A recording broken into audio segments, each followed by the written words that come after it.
Alright, here we have a Union Switch and Signal Style S mechanism. It is originally believed to be off the Erie Railroad.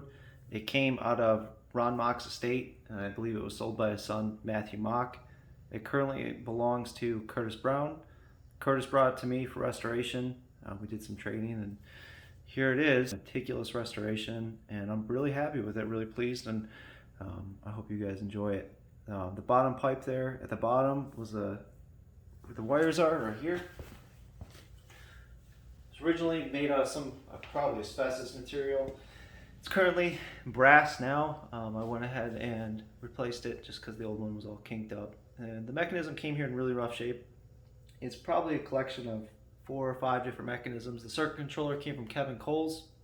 That was taken apart and hand polished meticulously. The wire is Oakenite.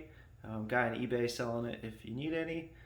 It's listed actually under railroad signal wire. The paint color is RAL 6036 Sherman-Williams.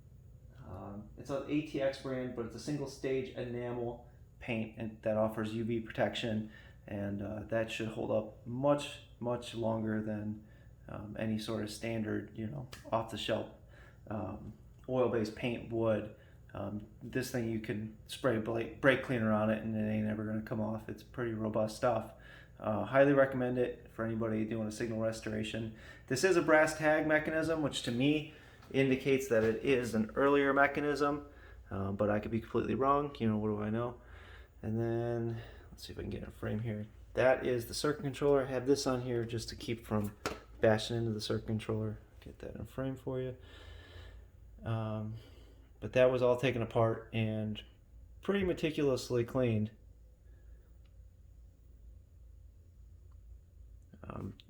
These I'm waiting for brass. That's just kind of thrown on there right now. I'm waiting for brass wire ends to put on there so it'll look more original. This buffer here was a total nightmare to get apart, but eventually came apart. It had to be honed, and it does its job just as well as the day it did before, but total nightmare to get apart. Pretty neat thing about this mechanism is I believe that Erie did this, but it is a Buddha rail drill chain, or at least I believe it to be. I don't own a Buddha rail drill to compare it to, but I have seen them, and pretty close match. I'll go ahead and put this down and flip the mechanism around for you. Again, it's been a long restoration, but I am very happy with it. So front side, brass fillister head replacement screws. These wire blocks were sanded and then varnished several times. Everything was polished. This was everything taken apart meticulously. These are even little brass cotter pins on here. The chains were completely rusted. These wouldn't turn, now they spin freely. Backside.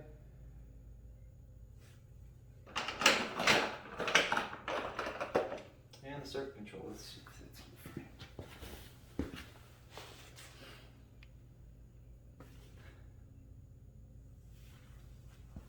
I haven't built a controller for it. Again, it's not mine. It's going to Curtis Brown inside his ACL Semaphore. Go ahead and take it up to 45. Go up to 45. This back contact back here is going to break, and when that breaks, the motor will shut down and it will lock in. You can't see it, but there's hooks here to where these teeth will lock in and rest, and then it'll just be the whole coil holding it in position.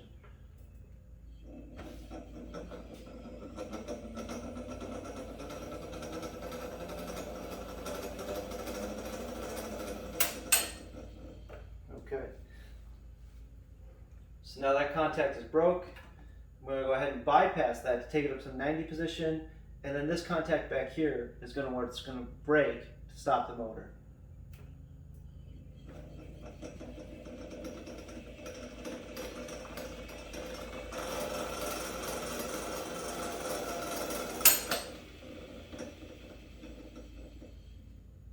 And then again, it's slow release coils.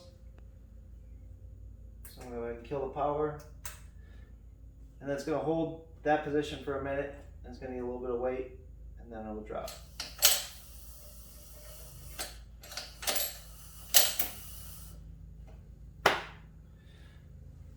All right, Curtis, I hope you're happy with it.